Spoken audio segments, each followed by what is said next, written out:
सभी को नमस्कार। आज हम कक्षा 10 संस्कृत विषय में स्माइल 3.0 कार्यक्रम के अंतर्गत सप्ताह 3 में जो 6 जुलाई को गृह कार्य आया था उसकी व्याख्या सहित हल करेंगे। शुरू करते हैं गृह कार्य। कज्जल मलिनम इति पदस्य को अर्थ है। कज्जल मलिनम इस पद का क्या अर्थ है? तो कज्जल मलिनम का अर्थ होगा काजल सा मलिन। काजल सा मलिन, या दूसरा अर्थ क्या लिख सकते हैं यहाँ पे, काजल सा काला। काजल सा काला। दूसरा देखो, कज्जल मलिनम धूमम मुंचती। काजल सा काला धुआं छोड़ती है, धुआं छोड़ते हैं। इत्यनयोः पदयोः विशेषण पदम किम अस्ति। इन पदों में विशेषण पद कौन सा है?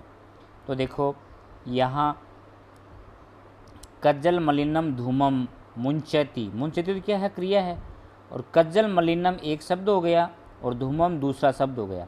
तो काजल सा मलिन, धूमम धुआं। तो कज्जल मलिनम धूमम ये दो पद हैं, इनमें विशेषण कौन सा है? तो देखो विशेषण कौन सा होता है, विशेषता बताने वाला शब्द क्या होता है, विशेषण होता है। तो इन दोनों शब्दों में विशेषता कौन सा शब्द बता रहा है? कज्जल मलिनम बता रहा है। काजल सा मलिन ये विशेषता बताने वाला शब्द है, तो कज्जल मलिनम क्या हो गया, विशेषण हो गया। ऐसे पता नहीं चलता तो आप क्या कैसे करेंगे, आपको पहले भी बता रखा है कि धूमम, धूमम कैसा, धूमम कैसा, कज्जल मलिनम धुआं कैसा, काजल जैसा काला। तो जिस शब्द से उत्तर आता है ना वो तो होता है विशेषण, ठीक है ना। तो ये कज्जल मलिनम विशेषण हो गया और धूमम क्या हो गया, विशेष्य हो गया। तो विशेषण और विशेष्य की पहचान करने का सबसे बढ़िया तरीका यही है कि वो चीज़ कैसी है, वो चीज़ किसके समान है और वो चीज़ कितनी है। यह है उत्तर जिस भी शब्द से आता है वह विशेषण होता है, ठीक है ना। जैसे सुंदर है, बालक है, बालक कैसा, सुंदर। सुंदर विशेषण, बालक विशेष्य। एक है कवि ही, कवि कितने, एक है, एक विशेषण, कवि ही विशेष्य। श बालक है, बालक ऐसा वह है, तो श क्या हो गया, विशेषण, सर्वनामिक विशेषण। स अकेला होता तो सर्वनाम होता, लेकिन संज्ञा के साथ में आ रहा है तो मतलब उस संज्ञा को विशेष रूप से बता रहा है। तो श बालक है, बालक विशेष्य और श विशेषण।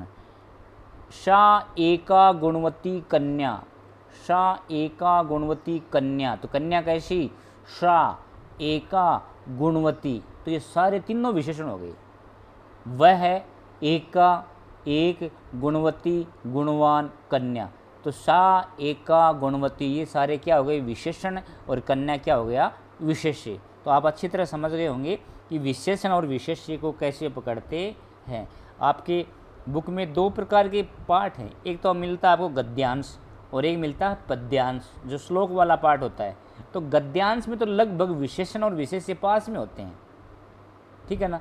लेकिन श्लोक में विशेषण विशेष्य दूसरी लाइन में मिल सकता है, विशेषण विशेष्य पहली लाइन में, विशेषण दूसरी लाइन में, तो कहीं भी मिल सकता है, ठीक है ना।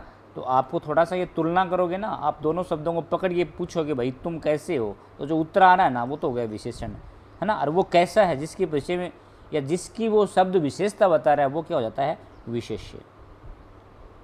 सतशक्ति यानम किम मुंचती। सैकड़ों मोटर गाड़ियाँ क्या छोड़ती हैं, तो धूमम धुआं छोड़ती है।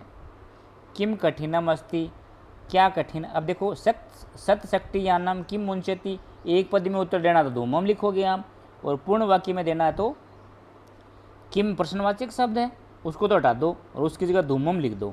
तो सतशक्ति यानम धूमम मुंचती, सैकड़ों मोटर गाड़ियाँ धुआं छोड़ती हैं। किम कठिनम अस्ति, क्या कठिन हो गया है, संसरणम चलना ही कठिन हो गया है। क्यों हो गया कठिन, कि रोडों पर गाड़ियों की अनंत पंक्तियाँ चल रही हैं, इसलिए चलना भी कठिन हो गया है। तो एक पद में उत्तर देना संसरणम और पूर्ण वाक्य में देना है तो संसरणम कठिनम अस्ति, किम की हटा दो उसकी जगह संसरणम लिख दो। समास विग्रह कुरुत, समास विग्रह करने हैं तो कज्जल मलिनम तो कज्जल इव मलिनम, कज्जल के समान मलिन, कज्जल के समान मलिन कौन सा समास है, नाम नहीं पूछा है फिर भी पता होना चाहिए आपको, कर्मधारय समास।